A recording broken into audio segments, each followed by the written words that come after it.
తెలంగాణ భవన్లో హరీష్ రావు మాట్లాడుతున్నారు. అలాగే చూద్దాం. పూర్తిగా మళ్లించి తెలంగాణకి ద్రోహాన్ని తలపెడతా ఉన్నారు. మీకు తెలుసు ఇప్పటిదాకా ఏం జరిగిందో. సరే, ఆంధ్రప్రదేశ్ ఆ ప్రయత్నం చేస్తే అడ్డుకోవాల్సింది. ఎందుకంటే మనం రాష్ట్రం సాధించుకున్నాం. ఆనాడు ఉమ్మడి రాష్ట్రంలో అంటే పాలకులు వాళ్ళే అయింది కనుక కొంత అర్థం చేసుకోవచ్చు.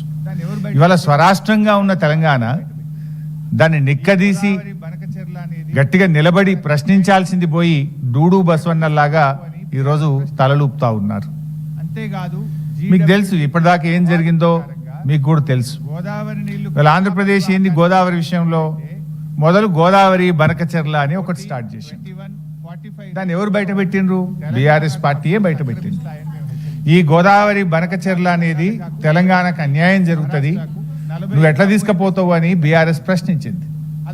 అంతేకాదు, GWDT అవార్డు ప్రకారంగా గోదావరి నీళ్లు కృష్ణా పరివాహకానికి మళ్లించినట్టయితే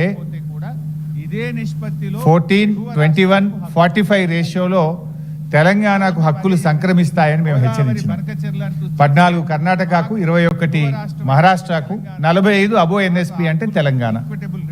అది ఆల్రెడీ పోలవరం ప్రాజెక్టు విషయంలో అవార్డు పాస్ అయింది. అందులోనే ఇంకో మాట చెప్పిండ్రు, ఈ 80 TMCల కంటే ఎక్కువ తీసుకపోతే కూడా ఇదే నిష్పత్తిలో ఎగువ రాష్ట్రాలకు హక్కు కలిగి ఉంటాయి అని చెప్పినారు. ఆ రోజు మేము అదే చెప్పినాం. గోదావరి బనకచెర్ల అంటూ చేస్తే మాకు ఎగువ రాష్ట్రమైనటువంటి తెలంగాణకు మాకు ఆ హక్కులు ఈక్విటబుల్ రేషియోలో మాకు ఇవ్వాల్సి ఉంటుంది అని బీఆర్ఎస్ హెచ్చరించింది. ఈ రాష్ట్ర ప్రభుత్వాన్ని నిద్రలేపినాం. సరే, వీళ్ళేదో పోయి కోర్టుల కేసేసిండ్రు, అది రిట్ వేస్తే డిస్మిస్ చేసుకున్నారు, మళ్ళా సూట్ వేసిండ్రు, ఆ సూట్ ఇంతవరకు రానేలే. అది వీళ్ళ నిజాయితీ. సో ఎప్పుడైతే బీఆర్ఎస్ ఇది లేపిందో దాన్ని మళ్ళీ వాళ్ళు ఏం చేసిండ్రు, రెండవ ప్రయత్నము లేలే బనకచెర్ల కాదు, ఇప్పుడు నల్లమల్ల సాగరు అని కొత్త కథ పెట్టింది. ఎందుకంటే కృష్ణలో కలిస్తే ట్రిబ్యునల్ అవార్డు ఉంది కదా, కృష్ణాలో కలవకుండా ఒక ఫేజ్ తగ్గించి గోదావరి నల్లమల్ల సాగరు అని రెండవ ప్రయత్నాన్ని వాళ్ళు చేపట్టారు. గతంలో ఈ గోదావరి కావేరికి సంబంధించి ఇది కొత్తగా ఎన్డీఏ ప్రభుత్వం అధికారంలోకి వచ్చిన 2014 నుంచి ఈ అంశం తెర మీదకి వచ్చింది. 2014 నుంచి 23 వరకు బీఆర్ఎస్ పార్టీ అధికారంలో ఉంది. ఆ రోజు మేము అనేక సమావేశాలకు వెళ్ళినప్పుడు ఎప్పుడు మేము ఏం చెప్పేవాళ్ళము, ఇంటర్లింకింగ్ ఆఫ్ రివర్స్ ఓకే, ముందు మా రాష్ట్ర అవసరాలు తీరిన తర్వాత ట్రిబ్యునల్ మాకు కేటాయించిన 968 TMCల ప్రాజెక్టుల TAC క్లియర్ అయిన తర్వాతనే ఇంటర్లింకింగ్ ఆఫ్ రివర్స్ మాట్లాడండి. ఆ తర్వాత కూడా ఇంటర్లింకింగ్ ఆఫ్ రివర్స్ లో 50% నీళ్లు తెలంగాణకు ఇవ్వాలి అని చెప్పేవాళ్ళు.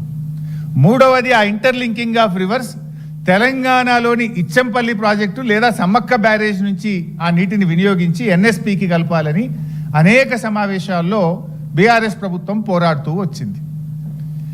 ఇప్పుడేం జరుగుతుంది, ఇక తెలంగాణ నుంచి తీసుకుపోవడం లేదు. ఇక Polavaram to Nallamalla Sagar to grand anicut Kaveri తీసుకుపోతాం అంటే మొత్తం తెలంగాణ రాష్ట్రాన్నే ఎలిమినేట్ చేసేటువంటి కుట్ర మూడవ ప్రయత్నం. ఇప్పుడు ఇలా ఆంధ్రప్రదేశ్ ప్రయత్నం ఏంది, వాళ్ళ మొదటి 2 ప్రయత్నాలు ఫెయిల్ అయినాయి. Godavari Banakacherla fail, Godavari Nallamalla Sagar fail. ఇప్పుడు ఇంటర్లింకింగ్ ఆఫ్ రివర్స్ పేరు మీద వచ్చిండ్రు. దీంట్లో ఏం జరుగుతుంది, వాళ్ళకు ఇప్పుడు గోదావరి నీళ్లను ఆంధ్రప్రదేశ్కు మళ్లించుకోవడానికి వెసులుబాటు దొరుకుతుంది.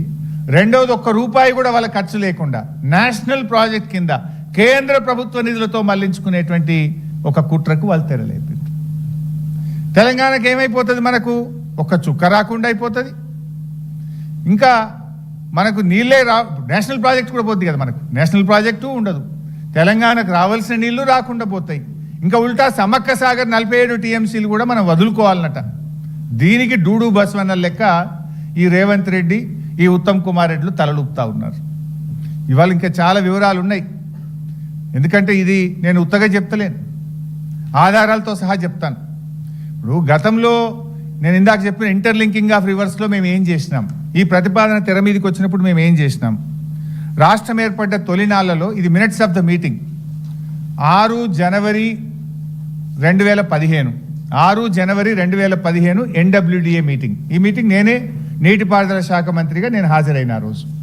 ఇంటర్లింకింగ్ ఆఫ్ రివర్స్ వచ్చినప్పుడు నేను ఏం చెప్పినా అనేది పేజ్ 2లో హరీష్ రావు అని చెప్పి, he stated that there was a requirement of about 1050 TMC in Telangana for its various projects. He observed that interlinking of river projects should not be planned at the cost of Telangana state benefits and argued that all ongoing future projects of Telangana should be duly considered before arriving at surplus water for transfer from Godavari basin. మాకు 1050 టీఎంసీలు అవసరం ఉన్నాయి.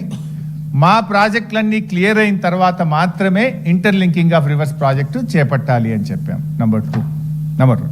నేను ఇంకొక meeting వచ్చి 20th August 2018, 20 August 2018 NWDA meeting. ఈ మీటింగ్లో కూడా ఆ రోజు కూడా నేనే హాజరయ్యాను. ఈ మీటింగ్లో ఏం చెప్పామంటే, ఆ రోజు చైర్మన్గా వెదిరే శ్రీరామ్ గారు ఉన్నారు. Vedire Sriram suggested to explore the possibility of diversion of Godavari water from proposed Ichampalli dam with reduced height of 95 meters. Director General NWDA informed that all this reduced height, the contemplated storage will be reduced. After discussions, it was decided that a study will be done by NWDA to examine the possibility of diverting water from Ichampalli lower dam. Harish Rao, Minister Irrigation, Government of Telangana, suggested that NWDA should discuss with their officials in the planning and formulation of Godavari Krishna link అని మనం చెప్పినాం.